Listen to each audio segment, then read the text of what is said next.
Twin Oaks Family Farm. We're in Southeast Ohio, USA. This is August 7th, 2025, and this is a flock of 223 meat chickens. They are Cornish rock cross meat chickens. So they are raised specifically for meat production.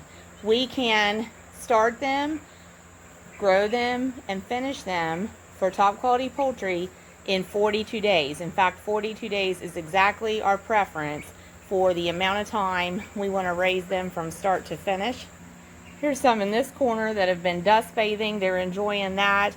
And most of the birds are taking it easy. And this is pretty common behavior for Cornish rock cross meat chickens by this age. So 16 days of age, we call this day 16.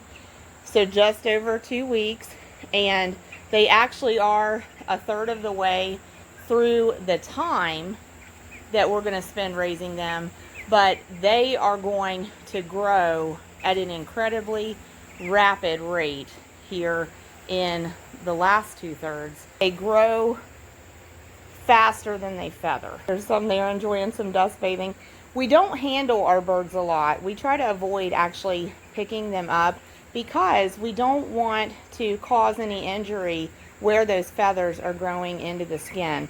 There's a lot of times when we're raising livestock, we might need to handle them, but we actually try to be real hands-off with the meat birds because that can cause an injury where the feathers are coming in if we overhandle them. And that's pretty delicate skin. The feathering is coming in there. If they get an injury there, especially if it's kind of a bloody spot, that can cause the other birds to be unnecessarily attracted to picking at something like that. That's the main reason we just really don't handle them a whole lot.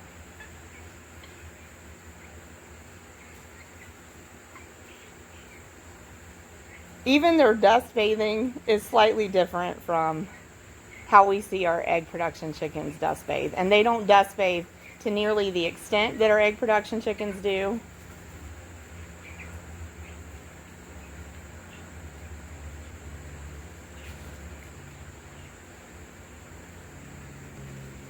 But these are some good examples that they do dust bathe some, and they do preen quite a bit.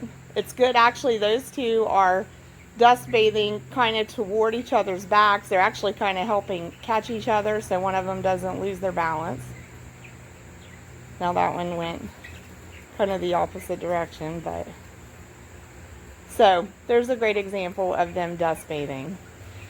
So we will raise them approximately 42 days for poultry production. Their appetites are great. Their activity levels are good. 223 of them. And this is normal. This is normal activity for meat chickens. They're not as busy as our egg production type breed chickens. But they're actually doing a lot of work internally to grow in order to accomplish the rapid growth that we see in meat birds. That's what most of their energy is going into. So it's not going into a lot of external busy activity. So thanks for joining us. We are taking video of this flock day by day for the most part to give you a progression of meat birds from start to finish. So please continue to join us. You'll see how they grow and finish throughout the rest of production here. And it really is a great project if you want to produce your own protein at your homestead. Raising meat chickens is really a great project. And this is just one example of ways that you can raise them. This one works for us and for our resources, but you can research different ways to raise them if you prefer maybe to use a chicken tractor or have them raised on pasture part of the time. So there are different approaches. We like a barn like this, especially because we can protect our birds from predators. This is the scenery right behind our barn, and maybe about 3 acres back there between here and a creek. And we have multiple trail cams back throughout this area behind us, and we regularly see foxes and bobcat back here. So it's not to our advantage to have our birds out or have them loose or have them in an outdoor area where those predators potentially could get to them. And that's really why this setup of having them in a barn built specifically for them has really worked out well for us. So if you have any questions on that, feel free to let me know. Please support local agriculture wherever local is for you. That helps keep farms going. That helps keep farms producing and helps keep the products that farms produce accessible to more and more of us. So please take that to heart.